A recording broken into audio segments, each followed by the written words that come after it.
somebody stood up at the Pentagon podium and told the press exactly what needed to be said. There was a great deal of irresponsible reporting based on leaks, preliminary information in low confidence. Again, when someone leaks something, they do it with an agenda. And when you leak a portion of an intelligence assessment, but just a little portion, just the little portion that makes it seem like maybe the strike wasn't effective, then you start a news cycle. Yeah, excellent point.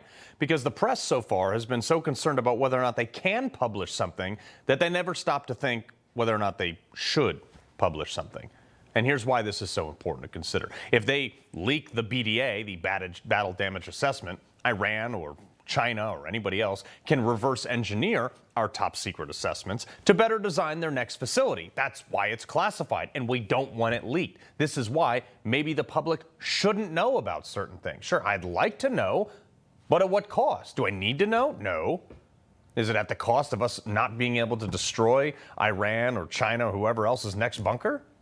These are just some of the things, and it particularly applies to the defense industry, that you don't deserve to know stuff sometimes. Get over it, despite what Jake Tapper might tell you. Asking questions is literally our job, demanding facts and answers, instead of just taking a president's word for it. Huh? It's incredible coming from this man, considering he just wrote a book contradicting himself and all of his colleagues that didn't ask a single question about Biden's mental health for the last 4 years. That's something we actually did deserve to know. I mean, who the hell was running our country? I realize the leaks of the Pentagon papers in 1967 were somehow protected under the First Amendment for them to publish them, for the New York Times to, and not disclose who their sources were. But this is my problem with the press. I realize I'm a part of this apparatus, folks, but only tangentially, of course. But there are still a lot of things and a lot of information that I'm privy to that I think would be really cool to do a segment on, but I don't, because certain things should be kept off the air.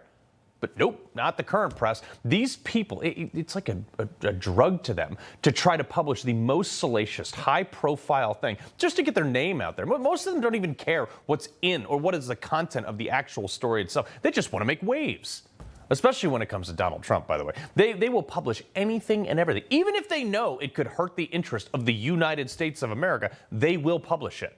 And more often than not, the stuff they are publishing in an attempt to discredit Donald Trump or Pete Hegseth, whoever else, is wrong. I mean, specifically you, the press, specifically you, the press corps, because you cheer against Trump so hard. It's like in your DNA and in your blood to cheer against Trump.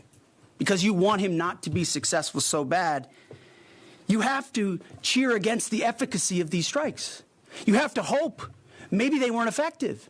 Maybe the way the Trump administration has represented them isn't true. So let's take half-truths, spun information, leaked information, and then spin it. That's what they love to do, even if they're wrong. I mean, because the press has been wrong a lot on Trump. Even if they have to omit information. This is such trash, because these same people, when a journalist who wanders into combat zones trying to make a name for themselves sometimes and then gets taken, kidnapped, or lost, this has happened, folks. Who comes to get them? Oh, right, the same people that they're diminishing the capabilities of right now. Because if you tell the world, oh, it really wasn't totally destroyed, what you're really saying, you're telling the world that me and my brothers and sister did not do our job right. So let me formally invite all you self-righteous reporters, most of which couldn't even pass the basic military fitness requirements. Let me invite you people to fly a $3 billion bomber for 30 hours straight into enemy airspace. You guys can't even tuck in your shirts and put on your tennis helmets properly before a White House briefing. Oh, Trump didn't destroy everything. Shut up. They wouldn't be begging for Pete to send, these people would beg for the Defense Department to send in the cavalry to come save them. But Pete made another point. You're undermining the success of incredible B-2 pilots and incredible F-35 pilots and incredible refuelers and incredible air defenders who accomplished their mission, set back a nuclear program in ways that other presidents would have dreamed. How about we celebrate that? Yeah, how about that? How about our media, for like half a second, turns around and says to themselves, wow, I live in the greatest country in the world that just bombed the hell out of somebody chanting death to me. Well, we were the only ones that could do it. Let's dissect how awesome that is. And you have a U.S. senator parroting the liberal media. Dude, Chris Murphy, this is why they didn't include you in the classified briefings, because you're just going to tell whatever story you want anyway. Hit or what we didn't hit, but the initial assessment of DIA of the photographic evidence is that they did not fundamentally destroy those assets. And what we also know is that the Iranians were successful in moving a lot of the enriched uranium out of Fordo. You don't know any of that, and the information we do have on it is classified. So how about you shut your mouth? All right, you're just saying it because it was allegedly leaked to your pals in the legacy media. Who can't find a reason to be happy about anything Trump does, by the way?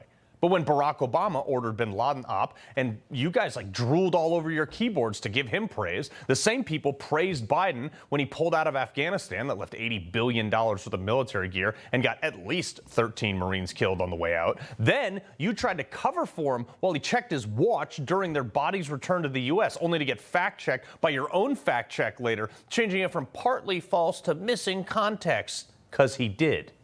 Meanwhile, Trump schwacks a bunch of bad guys who are trying to build a nuclear bomb to bomb our ally, posts an American flag, and you guys can't find one good thing to say about it? How about you, Washington Post? You should just post a big-ass eagle right there on the front page, just for the day. I mean, humor me, because America's awesome. Nope, couldn't do that, because you self-hating liberals.